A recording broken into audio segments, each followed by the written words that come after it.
Assalomu alaykum futbol ishqibozlari. Chempionlar Ligasi kutilganidek yana qaytmoqda. Biz sog'ingan Chempionlar Ligasi va bizni oldinda ajoyib uchrashuvlar kutmoqda. Bugun biz eng muhim bahslarga nazar tashlab, jamoalarning holati, murabbiylarning taktikalari, kutilayotgan natijalarni tahlil qilamiz. Va bu o'yinlarda kim favorit, kim qanday formada bu o'yinlarga yetib keldi, qaysi jamoa qaysi yulduzlarga ishonadi, shu kabi savollarga javob beramiz. Va bu o'yinlarda maydonda nafaqat individual mahorat, balki murabbiylarning strategiyasi, jamoaviy o'yin va chempionlik ishtiyoq ham to'qnash keladi bu o'yinlarda. Va tabiiyki, tajriba ham muhim rol o'ynaydi. Futbol kechasiga tayyorlaning. Biz esa futbol oldi fikrlarimizni taqdim etishni boshlaymiz. Dastlabki o'yin bu Barselona va Benfika haqida gapiramiz. Barselona o'z uyida Benfikani qabul qiladi.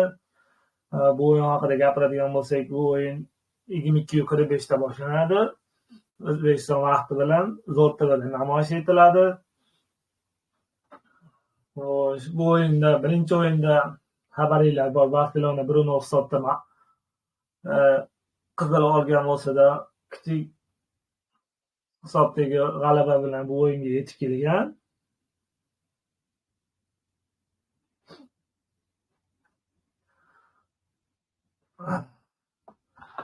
Jamoalarning boshlang'ich tarkiblari ham chiqqan. Tarkiblarga bir nazar tashlashdan oldin o'zaro uchrashuvlar statistikasiga bir nazar tashlaymiz. Barselonada 5 ta g'alaba umumiy uchrashuvlarda, 4 ta durang. Benfikada esa 2 ta g'alaba bilan kifoyalangan o'zaro uchrashuvlarda. Endi umumiy gollarda esa Barselonada 14 ta, Benfikada esa 11 ta ko'rib turganingizdek. Demak, bu o'yinda agar o'tgan o'yin kabi qaysidir jamoada qizil bo'lib qolmaydigan bo'lsa, tabiiyki yana o'yinda gollar yomg'irini kutishimiz mumkin. Garchi o'yinni boshida jamoalar ehtiyotkorlik bilan o'ynaydi deb taxmin qilyapman o'yinda. Va o'yin ehtiyotkorlik qaysidir jamoa gol urishigacha davom etadi ehtiyotkorlik, va qaysidir jamoa gol urgani bilan ehtiyotkorlik tugaydi va ikkala jamoa ham oldinga intilishga harakat qiladi. 300 jamoa hisobni tenglashtirishga harakat qiladi. O'yin shu bilan ochilib ketadi deb o'ylayman. Bitta goldan keyin qaysi jamoa urishi qat'iy nazar. Endi Barselona bu o'yinga qanday yetib keldi deydigan bo'lsak, Barselona dam olish kunlarida La Liganing 27-turida o'rin olgan o'yinlarda o'z o'yinini Osasunaga qarshi o'tkazmadi. Sababini juda yaxshi bilasizlar. Barselona bosh shifokori vafot etganligi bois o'yin qoldirilgan. Bundan kelib chiqadigan bo'lsak, Barselona ko'proq dam olib yetib keldi bu o'yinlarga.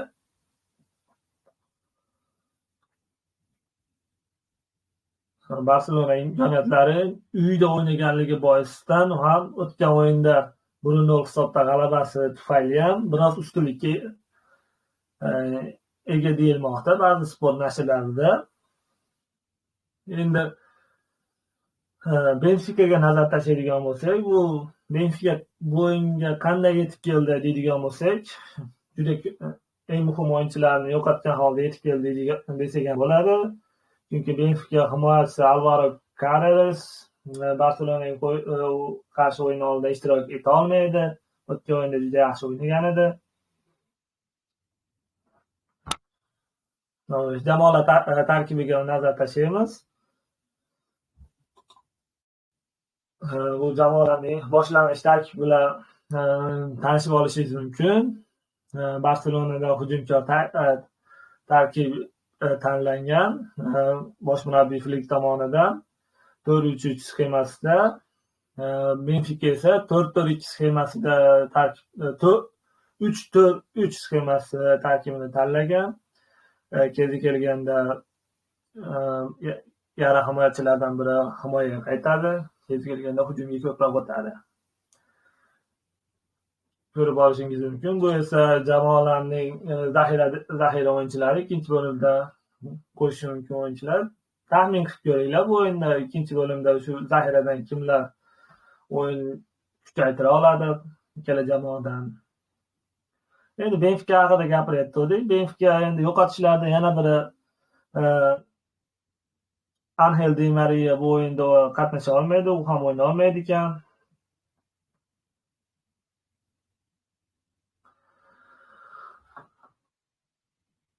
Xo'sh, endi o'yin haqida o'yin oldi murabbiylarning fikrlariga bir nazar tashlaymiz.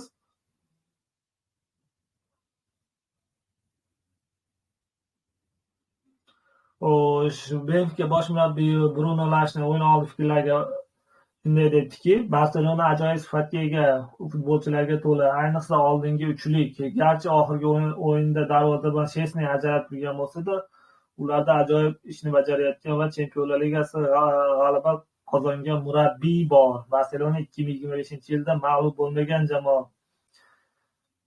Va qo'shimcha shunday fikrlar beribdiki, maqsadimiz o'zimizga bo'lgan ishonchni his qilish. Biz ularni liga bosqichida va birinchi o'yinda o'ynaganimizda ko'plab imkoniyatlar yaratdik va ikkala o'yinda ham boshqacha natijalarga erishishimiz mumkinligini his qildik. Biz Barselonaga qarshi o'ynagan ikkita o'yinni qanday qilib qurishimiz mumkinligini juda yaxshi tushunishimiz kerak deya intervyu beribdi.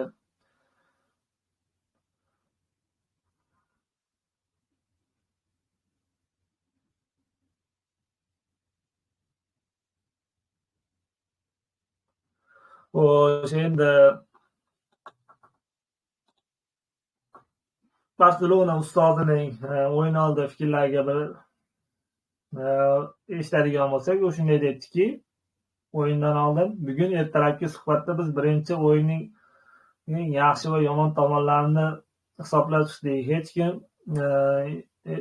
ish biz tomonda bo'ldi deb o'ylamaydi. Biz munosabatda to'g'ri bo'lishini istaymiz. O'ylaymanki, ular qanday o'ynashni xohlashlarini aniq bilishadi. Benfica haqida gapiryapti va biz ham o'z uslubimizni bilamiz. Hech qanday kutilmagan hodisalar bo'lmaydi deb o'ylayman. Nihoyat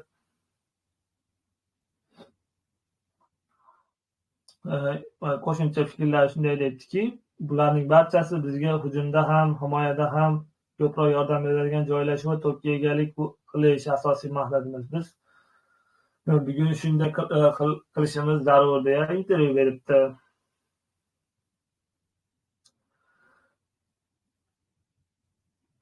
Endi Benfica haqida ham so'rashganda u shunday debdiki, ularning ajoyib jamoasi bor. Bruno Lage ajoyib ish qilmoqda. Uning falsafasi maydonda yaqqol namoyon bo'lmoqda. Biz uchun eng yaxshi natija 100% diqqatni jamlagan holda bo'lish va birinchi o'yin haqida o'ylamaslik. Ular maydonni yuqoriga ko'tarishadi. Buni juda yaxshi qilishadi va ko'plab mehmondagi o'yinlarda g'alaba qozonishadi deya fikr bildiribdi. Endi men shaxsiy fikrlarimni beradigan bo'lsam, Filik o'z uslubidan voz kechmagan holda yana tungi offsayd tizimi va yuqori liniyada o'ynashda davom etadi va yuqori liniyada o'ynagani bois qarshi hujumlarda baribir ko'p hollarda offsayd tushgani bilan boshqa vaziyatlarda baribir Benfica qarshi hujumlarga o'tib ketadi. Baribir qanotlardan foydalanadi, unumli foydalanadi. Xususan Benfica hujumchisi Palidis juda yaxshi harakat qiladi. Chunki birinchi o'yinda shuning sa'y harakatlari evaziga Kubarsiga qizil kartochka olishga sababchi bo'lgan inson edi u. Va tabiiyki, men aytganimdek, agar bu o'yinda qizil kartochka hech qachon qizil kartochka olmaydigan bo'lsa, birinchi qaysi jamoa gol urishi bilan hisob gollar shousiga aylanib ketishi mumkin. Kamida ikkitadan gol urishi mumkin agar jamoalar o'yinning oxirigacha ehtiyotkorlik bilan o'ynamaydigan bo'lsa. To'g'ri, endi va bu o'yin hal qiluvchi o'yin hisoblanadi. Lekin ikkala jamoa Barselona yuqori ligaga o'ynagani boisidan gollar ikkala jamoada ham gollar bo'lishi kutilyapti-da.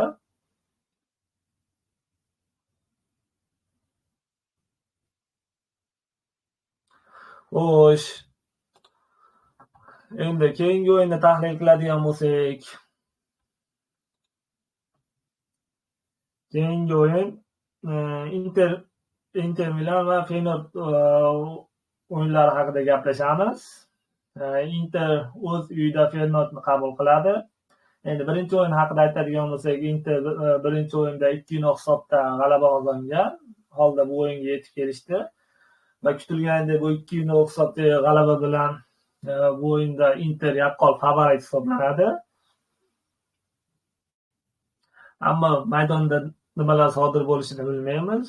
Buni o'yin boshlanganda Xushtaydan so'ng ko'p narsalar sodir bo'lishi mumkin. Bu o'yin haqida o'z taxminlaringizni yozib qoldiring. Bu o'yinda qaysi jamoa g'alaba qozonadi va keyingi bosqichga kim chiqadi? To'g'ri, Inter favorit. Lekin Feyenoord ham nimadir qilishga urinib ko'rishi mumkin deb taxmin qilyapman.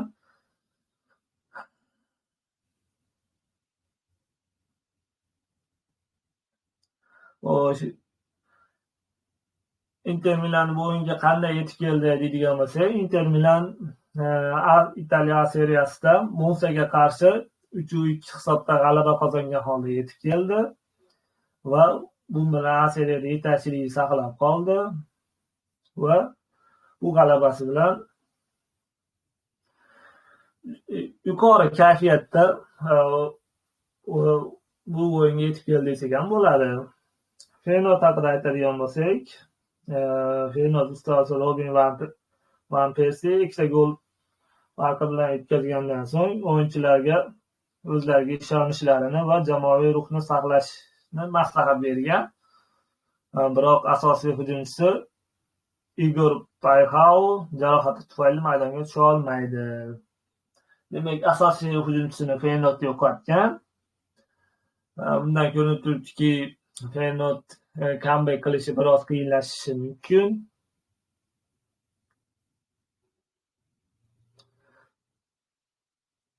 Endi o'sha o'tgan o'yinda g'alaba qozongani tufayli bu o'yinda ham g'alaba qozonish ehtimoli yuqori, chunki Inter Chempionlar Ligasi guruh bosqichida ham eng kam gol o'tkazgan jamoa hisoblanadi. 2 ta gol o'tkazgan guruh bosqichida. Bu juda ham zo'r natija. Interni bilasizlar, taktikasini juda o'yinni bo'g'adi har qanday jamoani.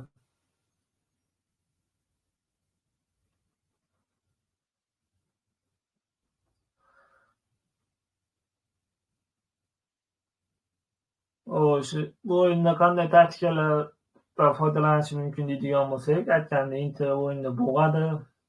Tezkorlar Lautaro Martines va Thuramdan texnikalaridan va salohiyatidan foydalanadi. O'z tajribasiga ishonadi desak ham bo'ladi. Umuman qilib aytganda, Feyenoord haqida aytadigan bo'lsak, Robin van Persie jamoasini hujumga o'ynashga undaydi. Tabiiyki, o'ta himoyaviy uslubda o'ynaydigan jamoa emas Feyenoord. Ammo Inter bilan o'yinda himoyaga e'tibor qaratish kerak deb o'ylayman. Lekin jamoaning asosiy vazifasi bu o'yinda gol urishi shart bo'lgani sabab ko'proq hujumga o'tadi deb o'ylayman. Ko'proq hujumga o'tadi va kutilganidek bu o'yin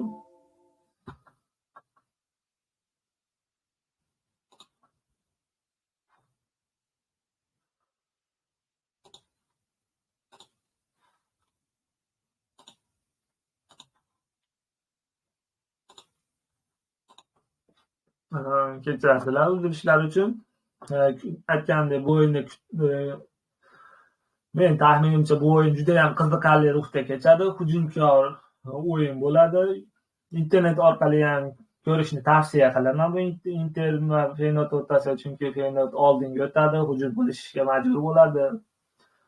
Inter ko'proq birinchi bo'limda qarshi hujumlardan foydalansa kerak deb o'ylayman, chunki Feyenoord hujumkor ruhda gol urishga intiladi. Bundan esa Inter foydalanib ketadi deb o'ylayman, tajribasidan foyda hisobga oladigan bo'lsak. Xo'sh, keyingi o'yinga nazar tashlaydigan bo'lsak, bu Germaniya klassikosi deb ataladigan bo'ladi. Bu o'yinda Bayer Leverkusen o'z maydonida Bavariyani qabul qiladi. Va bu o'yindagi dastlabki natijaga qaraydigan bo'lsak, Bavariya 3-0 hisobda g'alaba qozongan.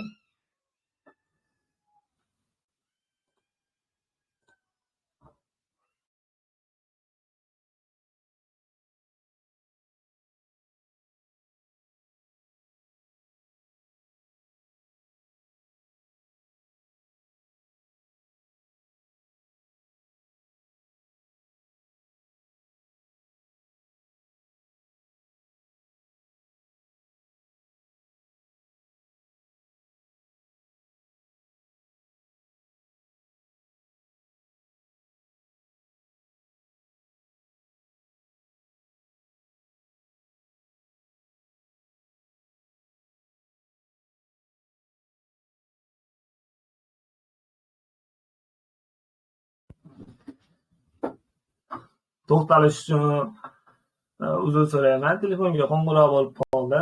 Xo'sh, davom etamiz tahlilda. Dastlabki o'yinda bu Bavariya va Bayer Leverkusen o'rtasidagi o'yin haqida aytadigan bo'lsak, dastlabki birinchi o'yinda Bavariya hech qanaqa imkoniyat qoldirmagan Bayer Leverkusenga. Xo'sh, bu o'yinga jamoalar qanday yetib keldi deydigan bo'lsak, hozirgi holat haqida aytadigan bo'lsak, Bayer Leverkusendan boshlaymiz. Jamoa bosh murabbiyi Xabi Alonso boshchiligida so'nggi o'yinda Werder Bremenga qarshi Bayer Leverkusen 2-0 hisobda yutqazdi. Shuningdek, jamoaning asosiy yulduzi va yuragi deydigan bo'lsak ham bo'ladi. O'ng tomonida olgan jiddiy jarohati sababli bir necha hafta maydonga tusha olmasligi ma'lum bo'ldi. Bu esa jamoaning hujumdagi imkoniyatlarini juda ham pasaytirib yuboradi desak ham bo'ladi, chunki hujum tashkil qilishda Florian Wirtz Bayer Leverkusen juda ham muhim o'yinchi. Xuddi Manchester City'dagi Kevin De Bruyne kabi desak ham bo'ladi, hujum tashkil qilishdagi o'rnini. Ya'ni u De Bruyne kabi kuchli demoqchi emasman, o'rni shunaqa demoqchiman. Va bu Florian Wirtzning yo'qligi bu o'yinda comeback qilishi yana ham qiyinlashtirib yuborishi mumkin. Comeback qilishga ishonchni pasaytirib yuborishi ham mumkin deb o'ylayman. Va bunga sizlar nima deb o'ylaysizlar? Fikrlaringizni yozib qoldiring. Va bu mag'lubiyat, Bundesligadagi mag'lubiyat ruhiy jihatdan ta'sir qilishi mumkin deb o'ylayman. Balkim ta'sir qilmas.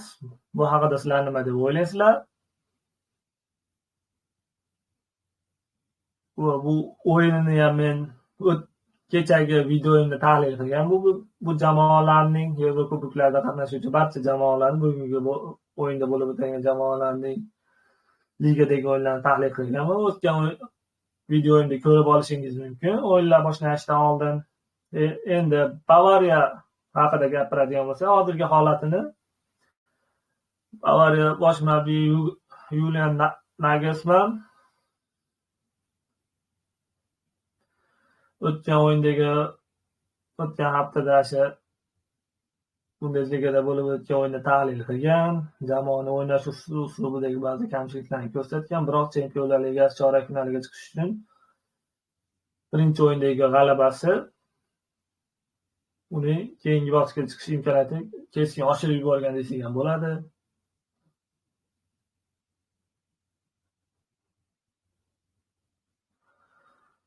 O'yin oldini taxmin qiladigan bo'lsam, Bayer Leverkusen muhim o'yinchilar yo'qligi sababli va so'nggi o'yinlardagi mag'lubiyatlar sababli o'zlariga bo'lgan ishonch pasayib ketgan deb o'ylayman. Imkoniyatlari ancha pasayib ketgan.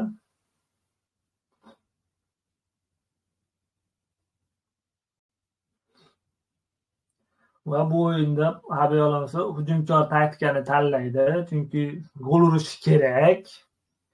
Tabiiyki, bu o'yin ham hujumkor ruhda o'tadi.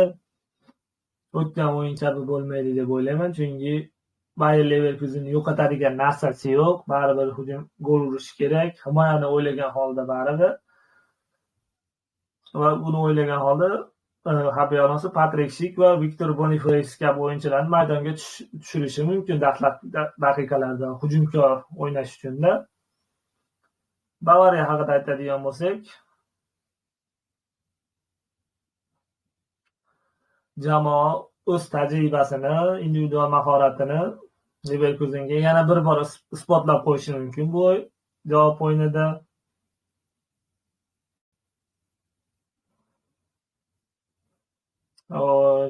Eng muhim o'yinchilardan biri Harry Kane. Chempionlar Ligasida 9 ta gol urgan va 9 ta gol urganlarda Rafinha bor.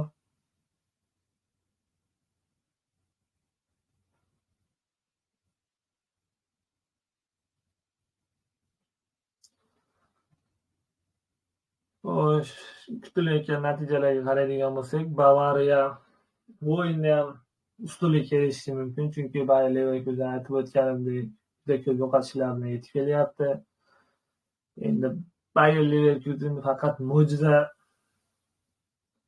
ko'rsatibgina Bavariyani mag'lubiyatga keyingi bosqichga chiqishi mumkin. Uning uchun kamida bu o'yinda birinchi bo'limda 2-0 hisobda g'alaba qozonib, birinchi bo'limda 2-0 hisobda yutish kerak birinchi bo'limda va ikkinchi bo'limda ham Bavariyaga imkoniyat qoldirmagan holda 2 ta gol urib chiqib ketishi mumkin. Balki bitta gol urib ekstra taymlarda hal qilib yuborishi mumkin. Mo'jiza yo'l ro'y beradigan bo'lsa-da, men Bayer Leverkusenga ishonyapman. Chiroyli o'yinlar ko'rganim uchun sizlar nima deb o'ylaysizlar? O'z taxminlaringizni yozib qoling. Bu o'yinda qanday hisob bilan o'yin yakunlanadi? Keyingi bosqichga kim chiqadi deb o'ylayapsizlar?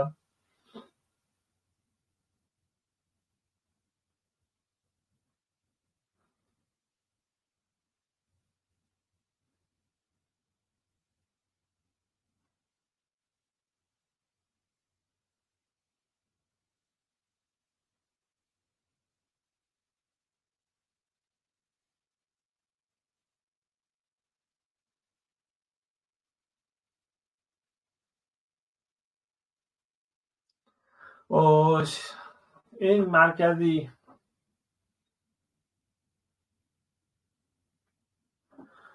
o'yinga ham yetib keldik. Bu Liverpul shahrida, Angliyada bo'lib o'tadi. Javob o'yini Liverpul o'z uyida Paris Saint-Germainni qabul qiladi.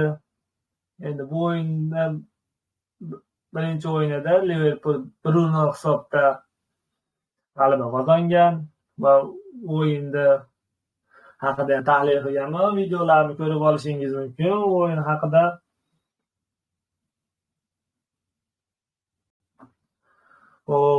endi bu o'yin haqida gapiradigan bo'lsak, jamoalarning hozirgi holati haqida bir nazar tashlaydigan bo'lsak, Liverpul jamoasi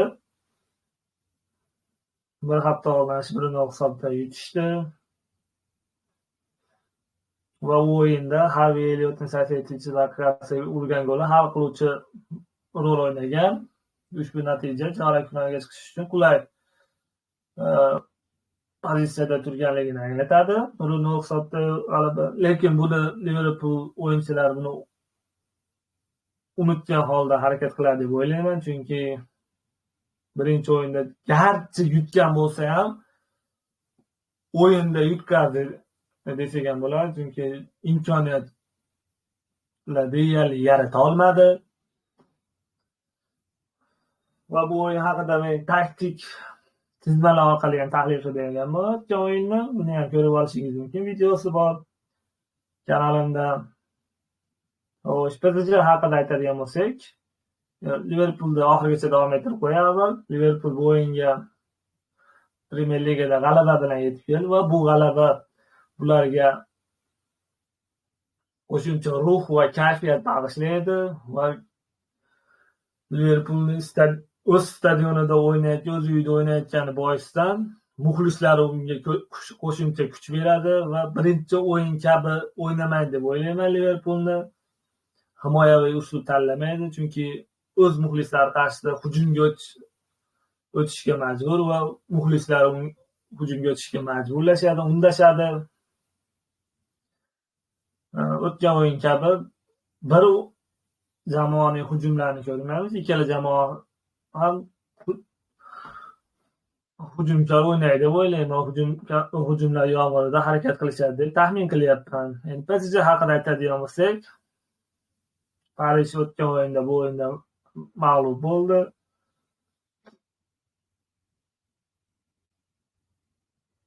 Lekin kutilgandek PSJning ham juda yaxshi hujumchilari bor, juda yaxshi murabbiysi Luis Enrique jamoani juda yaxshi shakllantirgan. Shuningdek, Dembele, Kvaratskhelia, Barkala kabi hujumchilari juda yaxshi tandem hosil qilishyapti. Unga qanot himoyachilari ham yordam beryapti. Ashraf Hakimi hujumda juda faol o'ynayapti. Bu o'yinda ham faolligini kutib qolamiz. Va bu o'yin hech qachon zeriktirib qo'ymaydi deb o'ylayman. Lekin jamoa ham faqat g'alaba uchun o'ynaydi. Himoyani o'ylashi mumkin deb o'ylayman, lekin PSJni yo'qotadigan narsasi yo'qligi boisidan hujumga ko'proq o'tadi deb o'ylayman. Liverpul esa o'z muxlislari qarshisida o'ynagani uchun ham hujumkor o'ynashga majbur bo'ladi deb o'ylayman. Va bu o'yin haqida o'z taxminlaringizni yozib qoldiring. Bu o'yin qanday hisob bilan yakunlanadi, kim keyingi bosqichga chiqishi mumkin, shu haqida ham yozib keting. Sizlarning fikrlaringiz men uchun muhim.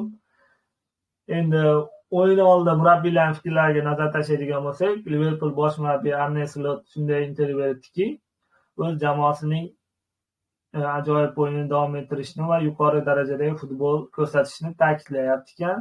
PSG kuchli raqib ekanligini tan olibdi va ehtiyotkorlik yondash zarurligini bildirib o'tgan ekan. Endi Luis Enrique PSG bosh murabbiyining o'yin oldi fikrlariga nazar tashlaymiz. U shunday dediki, u o'z jamoasining Enfield'dagi hujumkor o'ynashini va o'z imkoniyatlaridan foydalanishini kutyapti ekan. Birinchi o'yindagi mag'lubiyatni unutib, faqat g'alaba uchun maydonga tushishini rejalashtiryapti ekan.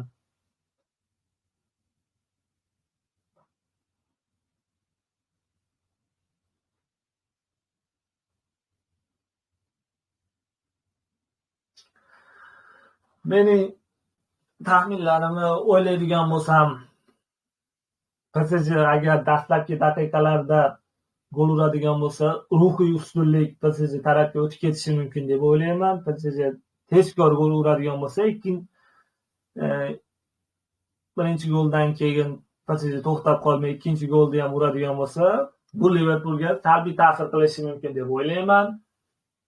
Agar tezkor gol urilmaydigan bo'lsa, birinchi bo'limda 0-0 hisobda yakunlanadigan bo'lsa, ikkinchi bo'lim biroz jamoalar asabiy ruhda o'ynashini taxmin qilyapman. Agar gol bo'lmaydigan bo'lsa birinchi bo'limda, ikkinchi bo'limda gol cho'zilib ketishi mumkin, o'tgan o'yin kabi. Agar gol bo'ladigan bo'lsa, o'yin qaysi jamoa urishidan qat'iy nazar o'yin yanada ochilib ketishi mumkin.